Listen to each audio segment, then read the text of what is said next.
Hey, how's it going everybody? It's your boy, and guess what? I've got some news just before I get into the two subjects of this video. Yeah, two subjects. I've not really done a video like this in like ages, where I just get loads of things that have happened and then put them all in one video.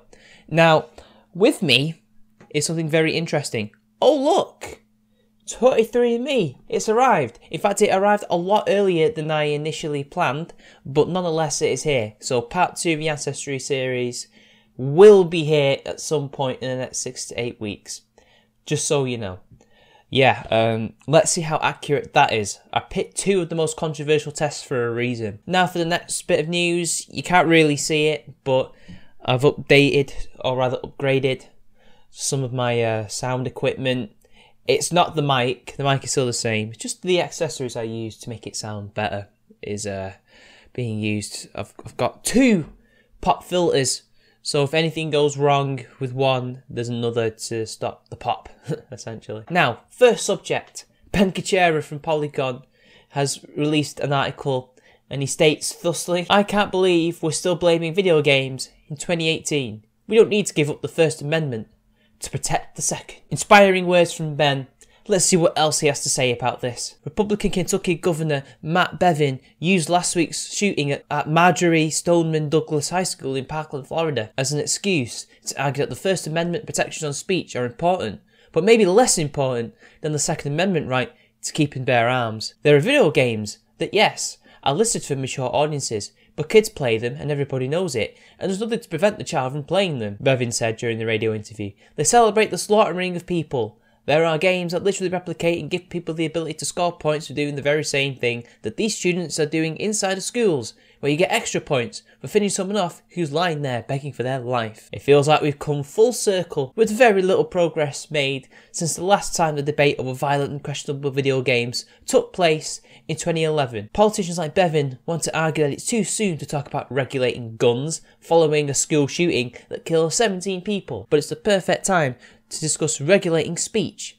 It's nearly impossible to believe that he's making these arguments in good faith, and I think we do everyone a disservice if we allow him to hide behind faux gravitas. His argument is nonsensical on its face. This isn't up for debate. In 2011, the Supreme Court gave video games the same protection as works of expression as literature, art and film. Psychological studies purporting to show a connection between exposure to violent video games and harmful effects on children do not prove that such exposures cause minors to act aggressively, the Supreme Court ruled in Brown v. Entertainment Merchants Association, a case arising out of a California law that sought to regulate the sale of violent video games. Any demonstrated effects are both small and indistinguishable from effects produced by other media. This happened after a number of states attempted to legislate games across multiple years. The laws were struck down each time, often at great cost to taxpayers. The act of blaming video games for the ills of society has a long, expensive history in the court. The First Amendment has won every time. Bevin has to know that we've had this fight in the courts already, and there's not much wiggle room when it comes to legislating games or other violent content. Trying to argue that the games are at fault when it comes to school shootings isn't going to lead to any substantial changes, and we need to move forward in some area to make schools safer. Going back to failed arguments from 2011 doesn't help anyone. Threatening to legislate video games and other forms of violent media was always about pretending a symptom was a disease, and it's strange to see people from the party of small government argue that the government should be in charge of the games you play, but not the guns you buy. Weakening the First Amendment to avoid talking about the Second Amendment is a dangerous road, and the Supreme Court has already put that issue to bed. It's ridiculous to think that video games are an issue we need to re-argue, even if it is just done in the court of public opinion. Blaming video games and the media for violence is just as tiresome now as it was a decade ago, only now we have the benefit of the Supreme Court's ruling. There's no excuse for politicians to pretend that this isn't a settled issue. There is no chance that any federal or state government is going to be able to successfully control games or other forms of entertainment, making Bevin's attempts to spin the discussion away from gun control even more cowardly. Absolutely inspiring words from KUCHERA, one of the most disgusting games journalists of recent years. Only, I wonder where people get this idea. Oh dear, oh dear. I don't think we meant to get an idea from Polygon themselves about this. Oh no, oh dear, another one. Ben, I know that you probably don't believe that, maybe, although you do seem to believe that video games can cause sexism, and that gamers are sexist, and that we have a huge problem with that. I mean, why else would you have made this article back in the day when it says, gaming It's not you, it's me. But regardless, where do people get this? I mean, we've seen SJWs not only try to use the argument that video games cause sexism, that gamers are sexist and cause sexism, but they've also used the violent video games rhetoric before. Like, I think even Anita Sarkeesian and her butt buddy, or former butt buddy, Macintosh, used the same argument for a while, a few years back. See, your ilk and your publication in particular has a history of pushing that narrative. Even though, yes, 7 years ago, you would have been on the forefront of attacking said narrative. But when the gamers go against your narrative, when they go against your politics, then it seems any argument to attack games, to attack gamers, is perfectly valid, right? You know better than Bevin. In fact, you're just a left-wing version of him. How does it feel, Kuchera? How does it feel? But this is just typical video game journalist hypocrisy. Nothing more, nothing less, just something funny that I ought to point out to everybody. So anyway, on with the next bit of news. Thunderfoot. Oh, how the mighty have fallen. Still pretty big though. You're doing well, better than me.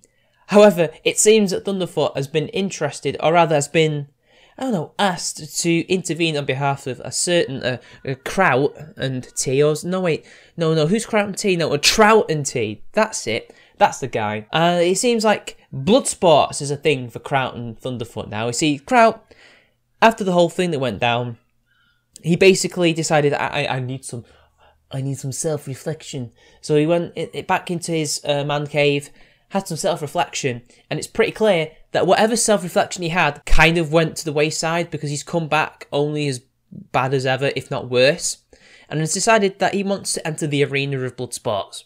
Although he's not actually going onto the streams to debate them, but he's doing it on Twitter instead. And he's attacking JF, and he's attacking Andy Warski and all the others, and he's enlisted the help of Thunderfoot. Now, one of the things of Bloodsport, and I don't care what anybody says, but this is true, character assassination is an okay tactic. They tried to pass it off as intellectual MMA, they tried to pass it off as something that Howard Stern would do, but Howard Stern doesn't character assassinate people on his show, as far as I know. I've watched it, I don't think he's done that.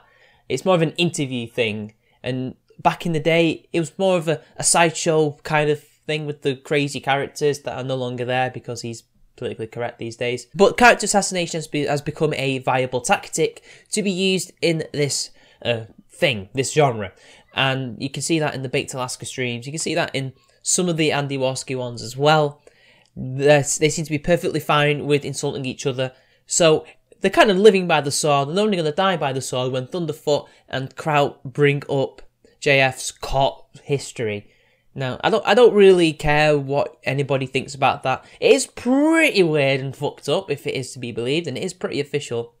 However, what is very fucked up is that Thunderfoot sent JF a meme, or rather, I think he posted a meme trying to send it to JF, even though JF blocked him, which is kind of funny because JF is going out there into the Blood Sports arena saying he could take anybody on, or rather, he's being the moderator, although a moderator of a certain side, even though there's no such thing as a moderator like that in any kind of formal debating style, or even informal debating style.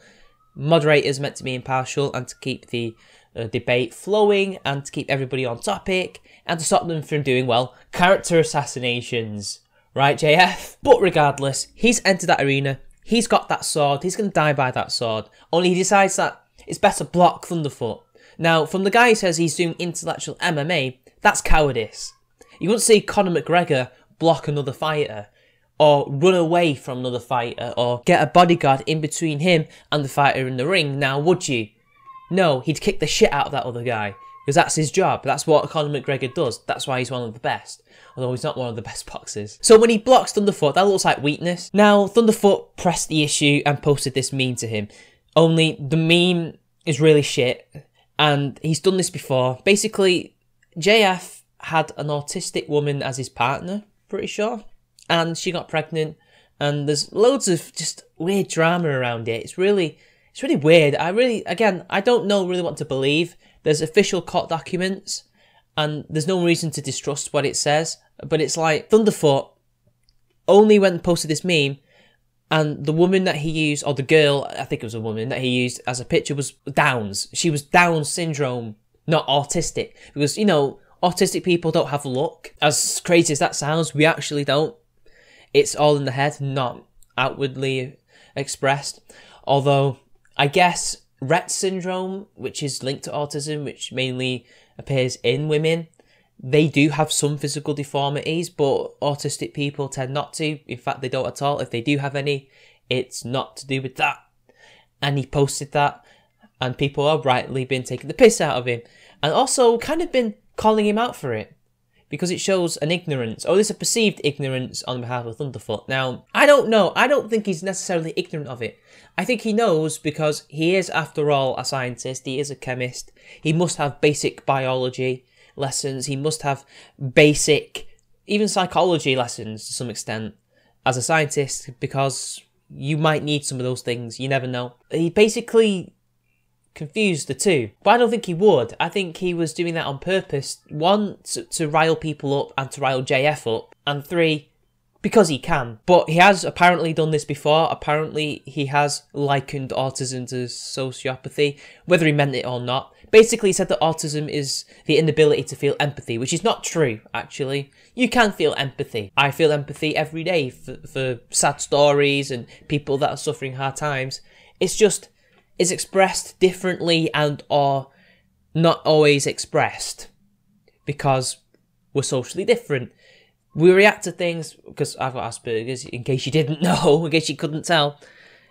People on the spectrum tend to react differently to other people. It's not that they can't do it, it's just expressed differently, I guess, even though it could be one or the other. Or they pick and choose, because our brains work differently, logic works differently. In fact, I think it is a very logical disability, which is to its detriment in many ways. But regardless, Thunderfoot has done that, and Aidan Paladin pointed this out.